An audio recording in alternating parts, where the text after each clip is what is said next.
How would you like to heal trauma with somatic healing? Angel Howard will tell us how to do it. And what's so special about Angel is she's the founder of Wild Heart Expressive, the host of Upshift podcast, the author of Issues in Your Tissues. And she has a certificate in somatic movement therapy. And I'm really interested in this topic because I have a lot of trauma and I want it healed. And I'm wondering, what can someone like me who has a lot of trauma do to heal with somatic therapy? Heal Podcast with Lily Patrascu shares longevity and anti-aging techniques to stay young forever, increase energy, overcome addiction, and live your longest, best life ever. Shared by world's most innovative, alternative, and traditional health thought leaders, healers, and doctors. Discover quantum healing strategies to heal your mind, body, and soul. Well, thank you, first of all, for having me on your show. I really love being here. So when you talk about trauma, and it sounds like you are aware of yours, so that's step one. Step one is being aware that things have happened in your life from birth till where you are right now that has imprinted on how you respond to your environment, simply. Most people respond to their environment blindly. They don't know why they get mad. They don't know why they're sad. They don't know why they're depressed. They don't know why their body won't get off the couch. So not you, because you're aware, but step one would be to become aware. And how you do that through the somatic perspective is ask the body, because the mind will always justify. It will make whatever's going wrong okay because. But your body says, no, this is not okay. And I'm going to hurt here, tweak here, give you a stomach ache, have chronic pain, chronic sickness, and you know how it shows up in your body and your mind, chronic things that you think about. So first of all, there's awareness. Second of all is what's the technique you can use to start asking the questions? And that's where I have formulated the chakra mental method.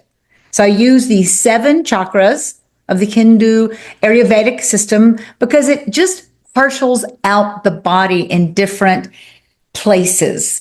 And in each different part of the body, there are questions, there are emotions, there's mind, there's thoughts that are connected to that. So if things hurt, let's say in the heart area, your chest, it's hard to breathe. You feel like an elephant, standing on your chest. It's what's hurt your heart? What about life is scary to breathe in? You've heard of prana, like taking that breath. Some people just can't, because of fear, because of trauma, can't actually step into their life. And so it shows up in their lungs. Just as an example. So you start with the questions. You get the answers. You ask your body, like, why do I feel weird every time I'm around this person? Well, that person might not be good for you. And it may be a family member. It may be even somebody you are emotionally connected to, but you've got to listen to these things. So awareness, ask the questions, listen, and then to release. I use the body. Again, the mind will hold on to things for whatever coping mechanism there is, but the body wants to release. So emulating things like anger, sadness, letting the feeling come through the body, through your tissues, letting it like you could wring it out as a sponge. Having these kind of metaphors, these things helps to relieve and release these traumas. And it's not just one time. The deeper the trauma, the more you're going to have to work with it, the more you have to become aware of the triggers, and the more you got to learn how to take a pause and address it.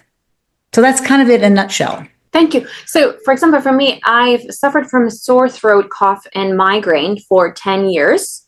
And through the emotion code, I managed to kind of release the migraine.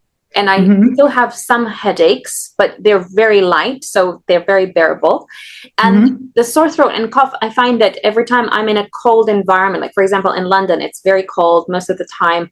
And so, I mean, I could have, let's say, sore throat and cough for at least half of the year. And when I have that and it's hard to work and hard to speak, and I sound like Janice from Friends, you know, like your grandma maybe. And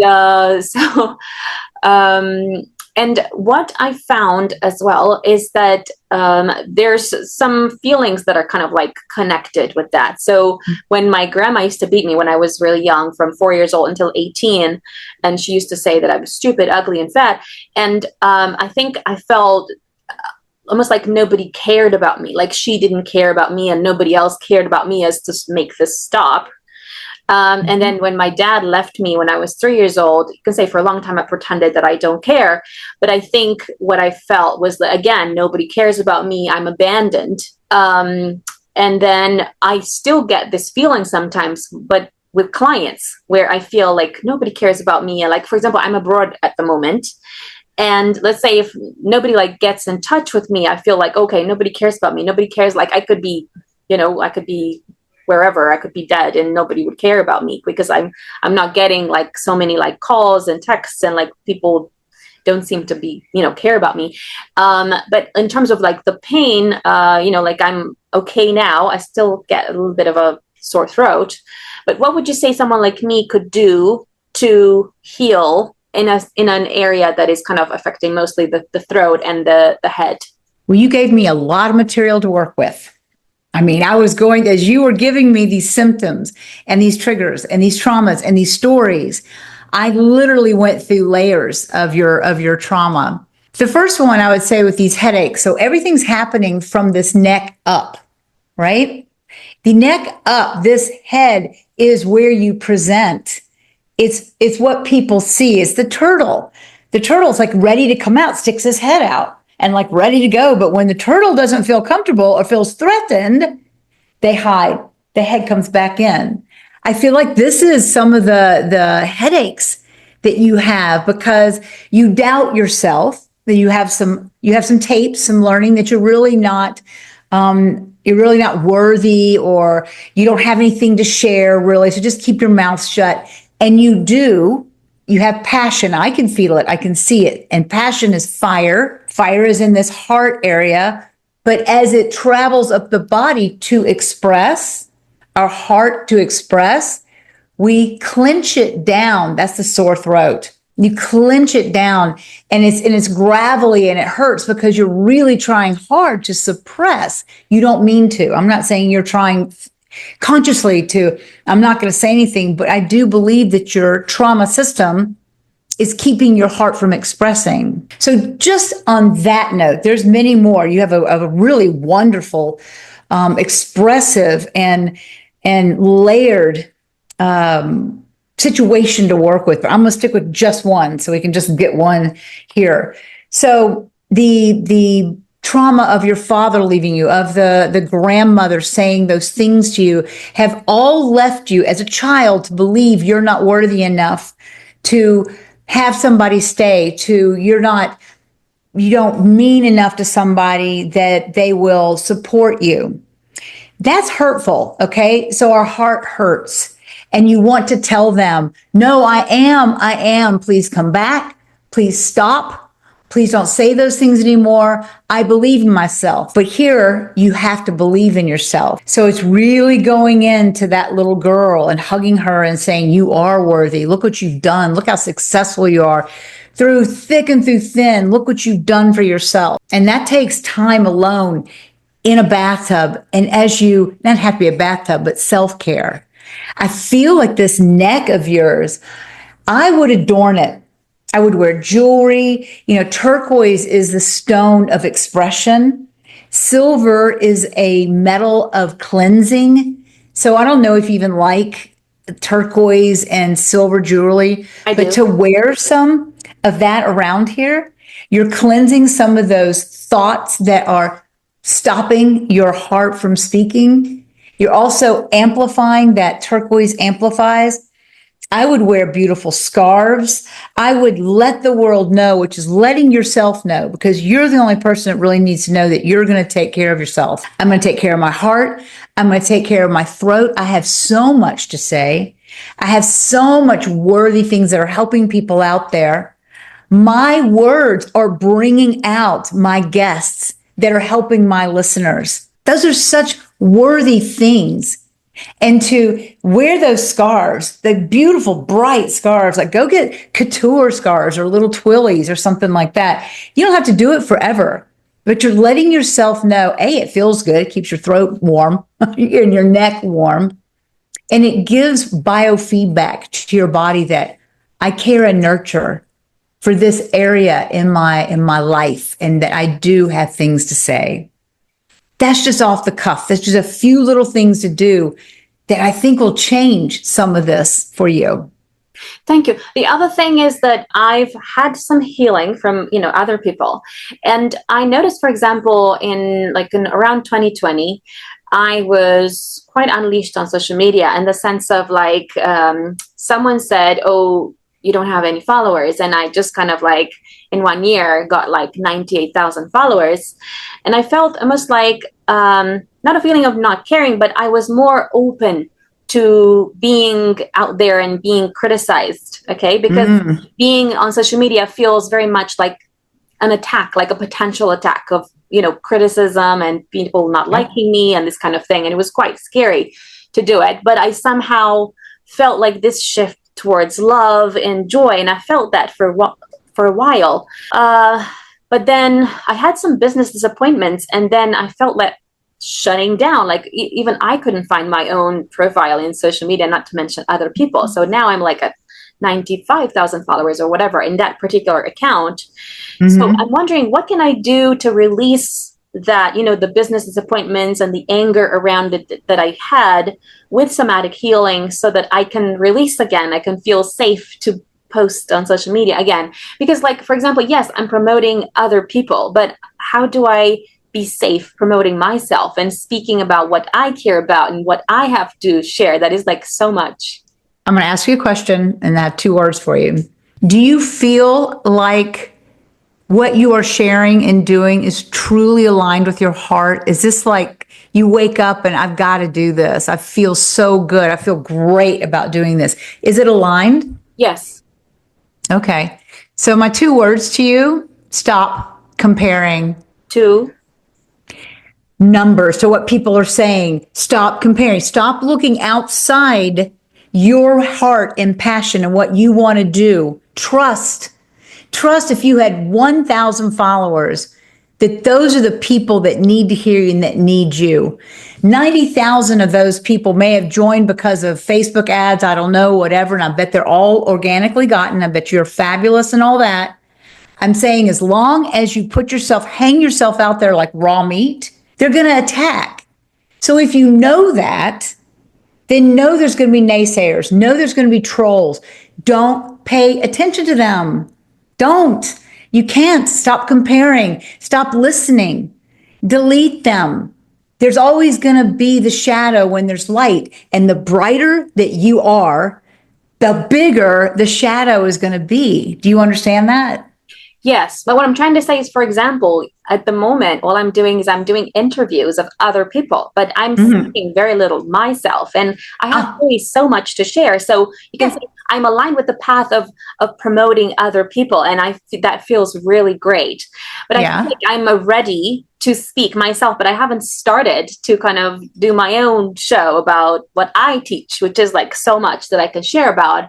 And it's I feel like there's still this fear that is lingering there about how I'm going to be criticized and how I don't have enough to say and I really don't know anything. It's there's these 2 worlds that come up that are oh my God, I'm the best in the world. And so many people don't know what I know and I could help so many people. But at the same time, the fear of oh my God, you really don't know anything. And who do you think you are kind of thing. There's 2. So how do you heal that with somatic healing? What you're experiencing is so common. I have it. I mean, there's days I wake up and the words in my head are, who in the heck do you think you are teaching this, doing that? Even though I know I'm an expert. I know I've healed and helped so many people change their lives. I don't take pride in that per se, because I do want to establish that. But how do you heal that somatically? Let me give that 1/2 second of a thought, because there's many ways of being in your body and feeling that confidence, feeling that ability to share you, not just somebody else, but to share you being in your body, walking across the room as if you're walking across your kingdom. Some of these things is like fake it till you make it. I mean, I don't like that so much, but yeah, it works.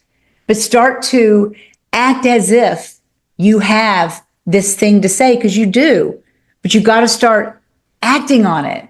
I say, go ahead and start talking about you on your podcast. And I had somebody tell me that, a podcaster who I interviewed came back and told me, he goes, you really need to talk more about you than promoting other people. So you can do that too. Just start, because people are going to shift and start to support you by loving your podcast more about what you're talking about you. You can do both. But I say start to do it. Do it, physically do it. Thank you. I was under the impression that somatic healing meant doing some body movements that kind of lead to the healing and releasing the trauma. And if that's correct, tell me about what can someone do to kind of release the trauma that is stored in certain areas of your body. Okay. All right. So I'm only going to pick one of the 7 areas, let's say. Okay. The stomach area. The stomach, which is the solar plexus, but it's also our discernment area. It's where food goes in. We have intake. So metaphorically, it's what comes into our minds and into our bodies. It comes into our body. And our stomach decides what is trash and what is nutrition. So we, in this area of our body, a lot of times get feelings, sensations of what's coming at us as trash or nutrient. That could be a person. That could be a job offer. These are where your intuitions lie, okay? So when you have a sensation there, or sickness, or you overeat or undereat, or have bulimia, all these things can show up in this area. I use the element of wood. And the movement of wood, well, wood, first of all, as the element in the chakra mental, which is the elemental part of the chakras, use wood as an element so you can easily go to it and go, oh, I need to shake this off. And so the movement for wood, the movement for this area of uncomfortability, of clenching, of not sometimes being able to discern what is trash, what is refuge, and what is nutrition. And you know, you have that battle inside of you. You have to shake it loose. So the movements that I use for that is to shake the entire body chaotically.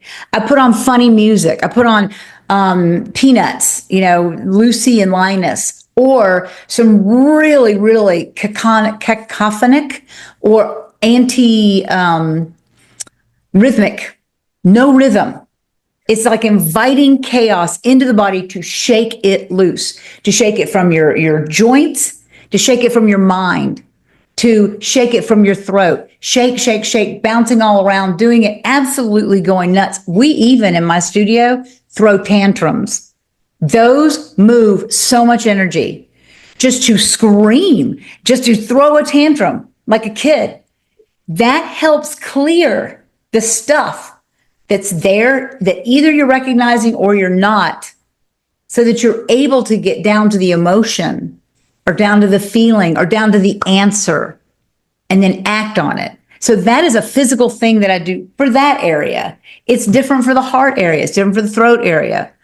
The third eye is metal, the 6th chakra. And I'm going to share this with you because I interviewed somebody on a TV show that I'm on. And we talked about metal as a element that we all need in our body, meaning it's a discernment. Metal cuts. Metal gets from point A to point B. It's that decision. It's that commitment. It's that determination, dedication, and intentional discipline. We need that. We need to have that, to access that when we've got goals. And she said the coolest thing, because I asked her, I said, how would you sum up metal? And she said, you know, it's like going to your grandmother's house and seeing the silver and noticing that she has to polish it to keep it shiny. We all have this metal inside of us, and it can tarnish. We cannot take care of it. It's called self-care. We have to polish ourselves. We have to polish our third eye, our knowledge, and acknowledge our own inner knowledge, our own psychic knowledge, our own inner knowledge, and knowledge that we have gathered in our life, and trust that. But this is the two different elements here. And how I move when I do this is I move straight across the room. I mean, I put on Fred Astaire or, whatever it takes somebody to walk straight across the room. This is you. This is you using metal. Intentional discipline is like, I'm going to start putting my stuff out and go from point A to point B without distraction. That's the hard part.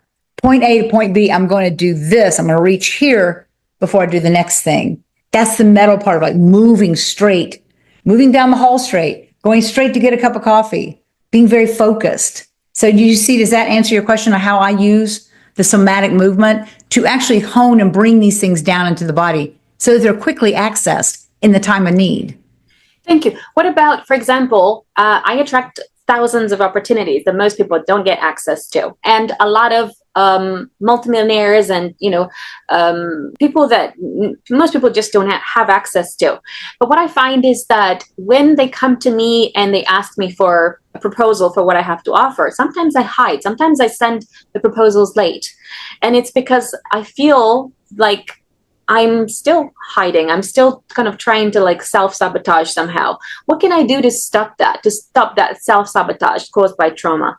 Notice the triggers. So maybe so what is the trigger? You're pretty aware. What's the trigger?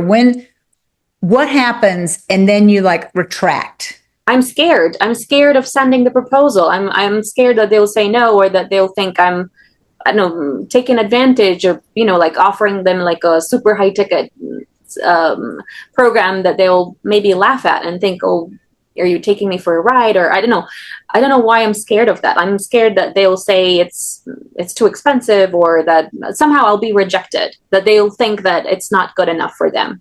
That goes back to you believing in you. So how do you believe in you? And it's about self-love. So little things to do. And if you want to move it into movement, little things to do is to listen to one time a day, ask your body, what do you want right now? Maybe it just needs to get up and walk around the block. Maybe it needs to scream into a pillow. Maybe it needs to call, but start to self-nurture yourself. Because what's happening when you listen to you is you're telling you that you're worthwhile. If you believe you're worthwhile, everybody else will believe you're worthwhile. We all believe you're worthwhile. It's only your disbelief in your non-worthiness that permeates through. And so people might not take the presentation because they feel underneath. This is my second book that's coming out, and that's about body language. It's how we speak the unspoken, and how even though you can be confident maybe in your talking, but you emanate that I'm not really sure, then you got to get to that place, that person, that child, that belief that you're not. And you got to start building up your own confidence by serving yourself. You see what I'm saying? By being good to yourself, by doing something really nice and kind and believing in yourself at least once a day. I would say more than. Thank you. And then, but recognizing in your head, when that voice comes up, just say no. Go back to the wood and shake it off. Shake it off. No, I am worthy. And to use those words in your head as a mantra. I am worthy. I'm worth all that and more. These people want me, and I'm depriving them of what I have to offer by holding myself back. So you can even turn this on yourself and say, if I want to just please other people, then I'm doing a disservice by holding myself back. They need this. And I'm being selfish by being insecure. Thank you. Tell us where entrepreneurs can connect with you. Angelhoward.co. Everything's there. I have speaking gigs, and you can hire me to speak. I love doing that. Love coming in and motivating groups and teams and executives. I do have a corporate background. That helps to be able to talk the language. My podcast, Upshift Podcast, and soon there will be a PBS show that will be airing in the fall, and I'll let people know more about that then. But join my mailing list on angelhoward.co and keep in touch. Thank you. Follow me for more interviews with world's most innovative health change makers to live your healthiest life ever.